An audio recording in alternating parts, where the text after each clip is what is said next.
Mesdames, Messieurs, bonjour. Je vais essayer de traiter du rôle spécifique des associations dans la résilience.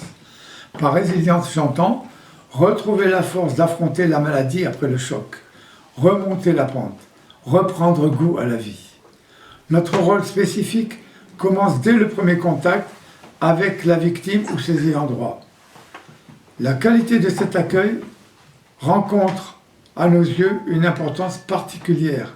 Elle est un espace où on est enclin à ouvrir son cœur et à évoquer tous les sujets qui chagrinent. Dès l'arrivée de notre hôte, la plupart du temps accompagné par le conjoint, chacun des bénévoles occupés dans les locaux se présente. Henri, secrétaire victime de l'amiante depuis 30 ans, puis la secrétaire Marie-Belle, ensuite Janine, une veuve qui scanne une pile de dossiers à classer, une autre dame, veuve aussi, qui traite les dossiers du FIVA, le Fonds d'indemnisation des victimes de l'amiante. Elle gère aussi en duo avec Jean-Paul, opéré d'un cancer bronchopulmonaire, tous deux chargés de demande de subvention. René, qui bidouille nos 6 ordinateurs, est aussi là. Rosa aussi, une retraitée qui s'occupe des dossiers de maladies professionnelles. Tout un pan de mur est couvert de plusieurs centaines de dossiers suspendus dans 3 immenses armoires. Ce sont ceux de nos adhérents, victimes ou ayants droit, conjoints, enfants, petits-enfants, fratries et parents.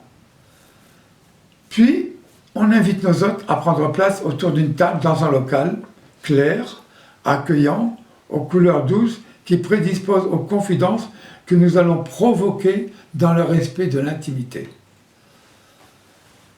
Une collation est proposée, café, thé, jus de fruits, biscuits et s'il en reste, des chocolats, cadeaux de nos adhérents.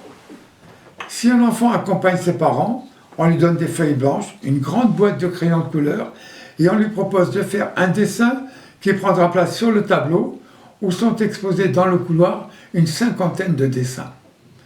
Ça lui plaît. C'est dans une atmosphère détendue que l'entretien va durer parfois 2-3 heures sans que l'on s'aperçoive du temps qui s'écoule.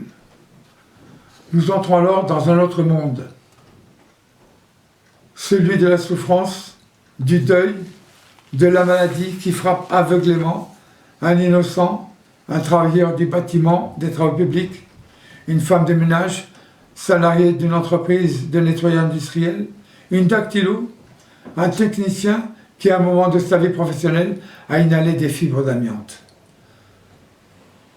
Tout au long de l'entretien, nous resterons naturels et humbles, apparaissant comme des interlocuteurs ouverts, compétents, expérimentés, à qui on peut s'ouvrir en toute confiance, exprimer sa douleur, ses cauchemars, sa peur de se retrouver en fin de course. On va être les témoins de l'accompagnement vers la fin d'une vie. Cette dame raconte en détail comment elle s'est occupée de son époux, comme un bébé, incapable de se nourrir, de faire sa toilette ou ses besoins. Quel courage! On trouve devant nous une vie broyée par la douleur, la souffrance, le désespoir, la colère. La mort est devenue une délivrance, car les douleurs décrites sont humainement insupportables. L'entretien est parfois coupé par un silence, une pensée, une réflexion muette. Nos regards se croisent. On entrevoit un sourire qui se dessine sur nos lèvres. Ce n'est pas toujours évident de se protéger soi-même face à de tels récits, en faisant abstraction de sa propre sensibilité et des émotions que provoquent de telles confidences. Il faut prendre du recul, montrer que l'on comprend une telle souffrance, on comprend ce désarroi et cette colère. La boîte de Kleenex est là, à portée de main. Petit à petit, nous allons essayer de remonter la pente, en passant de cet état profond et douloureux à l'envie, au besoin de s'extirper de ce gouffre, de cet enfer où la vie n'est plus possible. Cette mission de soutien moral et d'accompagnement nous incombe à nous, associations. Un médecin peut soigner, une assistante sociale peut aider, Mais l'association va plus loin.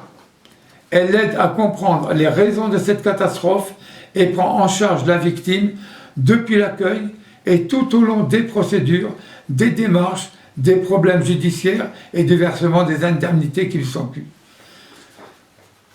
Comprendre sa maladie, l'affronter, reprendre goût à la vie, reprendre courage pour les siens et pour soi-même est nécessaire et précieux. Continuer à vivre est un droit, un devoir. Comment répondre à toutes ces questions? Qu'est-ce que c'est cette maladie? Elle se soigne? Est-elle mortelle? Pourquoi c'est moi qui l'attrape? Comment l'expliquer à ma famille?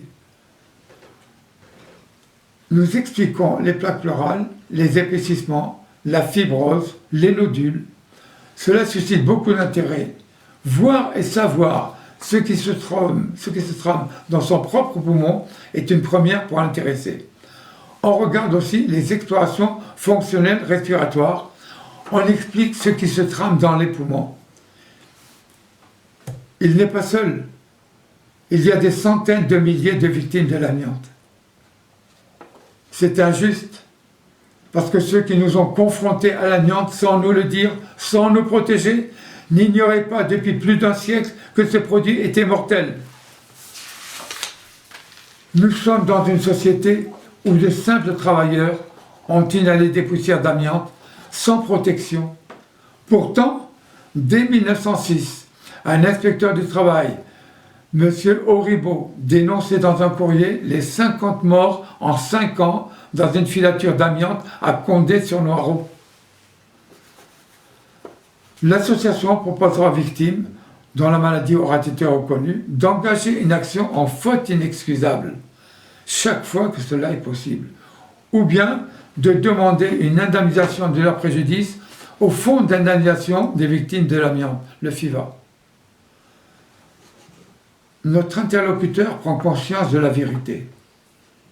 Il n'est pas isolé avec sa maladie et ses souffrances. Il n'est pas un cas particulier. Des milliers d'autres innocents subissent le même sort que lui, endurent les mêmes douleurs, le même désespoir.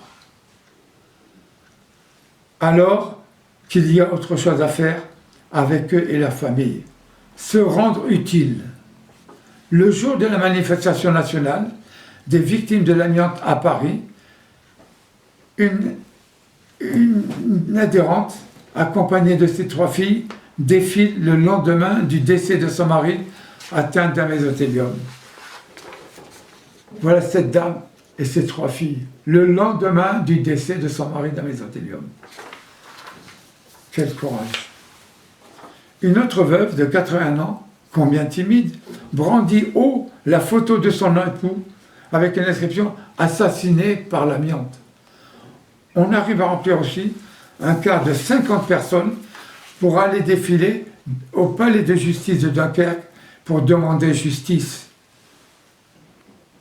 Dans notre conseil d'administration, ont pris la place qui leur revient 9 victimes de l'amiante, 5 personnes qui ont perdu un être cher et 4 proches de victimes décédées. De simples citoyens, touchés par l'amiante au plus profond de leur corps, de leur âme. Ils sont sortis de l'ombre, de leur isolement et sont devenus des artisans imbibés de justice pour donner un sens à leur vie et construire un monde qu'on ne pourra pas quitter dans une peau dévorée par l'amiante. Merci de votre attention.